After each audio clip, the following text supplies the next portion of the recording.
Hey, welcome to the 25th anniversary of Prickly Pear Land Trust. We can get a big cheers for that. We've always been a community that appreciates trails and conservation. Everyone here is so supportive and friendly and loves to be in the outdoors. Bicycling, running, hiking.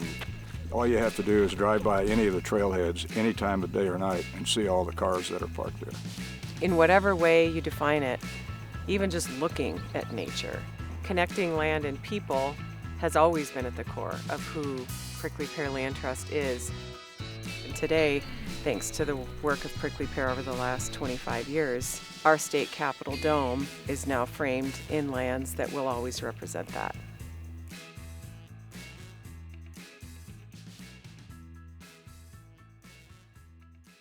In 1996, the community was faced with a subdivision at the base of what is now today Mount Ascension. Some of the original board members banded together and worked to create Prickly Pear Land Trust. That was before we had any other staff. It was before we had any funding to operate from. It was mostly a volunteer effort. That urgent need was to make sure that we acquired the backdrop for the community. The South Hills, all this kind of used to be sort of ranch territory. That was one of the first deal ranch parcels that PPLT acquired, the tippy top. We actually used to ride motorcycles up here a long time ago. It's incredible to see how that landscape has shifted to one of the biggest gems in the region, the South Hills Trail System. 86 miles of trails, they are a total magnet for out-of-state people and our community. They're for everybody. And our job is to make sure the trails are in sound condition so that everybody can enjoy them. As you get older, you realize how important it is to have trail systems and open space, and that's what helps make it a community what it is. I think at that time it was very clear the board knew that they were onto something. They knew that the trails and the public lands that they were contemplating were really going to be something incredible. There were people throughout the community that were going to really be able to get excited and get behind that effort to help not just make that happen, but to continue and expand and grow that. And that's exactly what happened.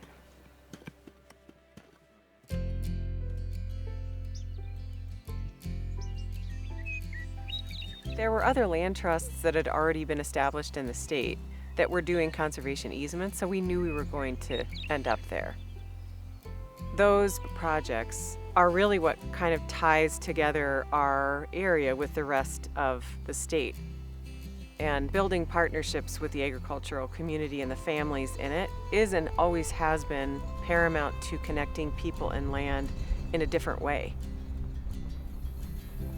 Ronnie's great-granddad homesteaded here in 1865. Ronnie was very adamant he never wanted to see it tore up into little lots and pastures and houses on it. This is a working ranch property yet. We're using it for livelihood. The cattle are here, and I couldn't operate this place if I didn't have Dave and Merlin. In an easement, it's going to remain this pretty, this cared for, no matter who owns it. If I'm here, if I'm not, if they're here, if they're not. That's why we did it, to make sure that it was protected forever. To see the threats of development at their doorstep is definitely a driver for making sure that the lands they've worked so hard on to keep intact stay that way. The land is an element of who they are, and knowing that it'll always be that way is a legacy in and of itself.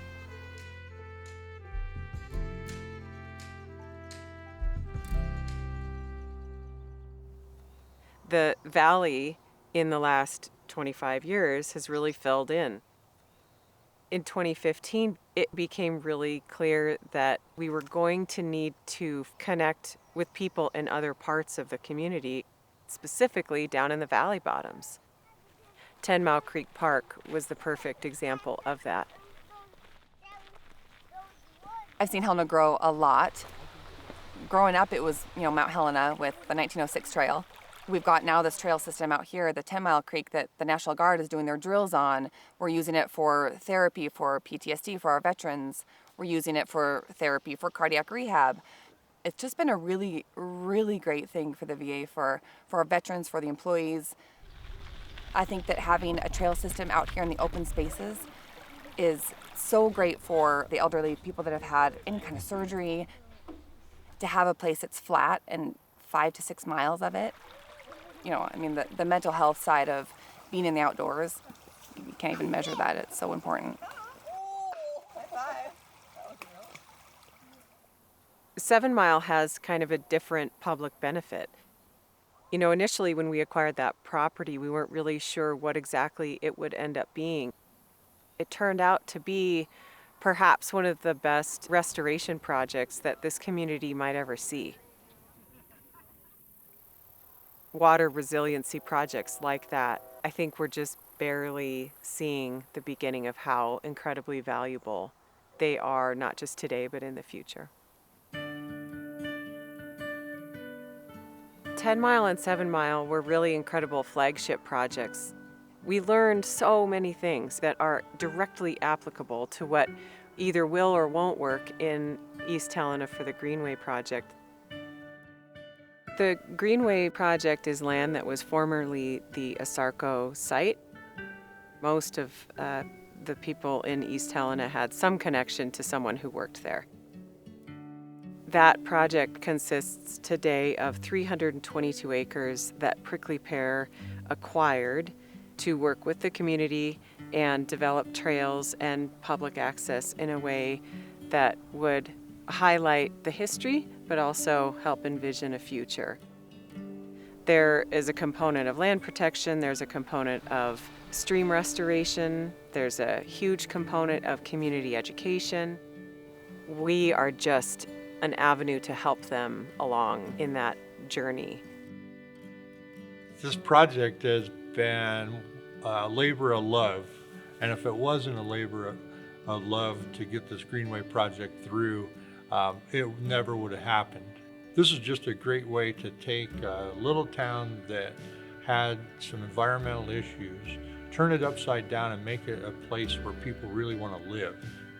We're looking forward to the connectivity that we have from here, not only to trails, but we're going to have the ability to use some of the Greenway area as an outdoor classroom. Well, young people have a tremendous amount of positive energy, and if we can take that and channel it in the right direction, it contributes to the overall community. They'll rise to the occasion and embrace what it means to be stewards of the land and care for it. I truly believe that will happen. As a former wildlife biologist turned educator, turned into a real wildlife expert about middle school kids, this is just so heartening to watch this happen in our community. That just our community is going back to being healthy. It's an incredible footprint once you really sit back and think about the course of 25 years and what that has actually looked like. We need to make sure that nature and conservation and trails are relevant in the hearts and minds of future generations if we want to protect this place. People need to understand how they came to be and what it's going to take to make sure that they remain. I just can't tell you how proud we are of the support this community gives us. And the amount of support that the community gives, I think really attests to what an organization can do when a whole community comes together. This work happens because it's fun, because it means incredible things for the community, and we know that future generations are in a much better position than they would have been without Prickly Pear Land Trust, and I hope people are really proud of that.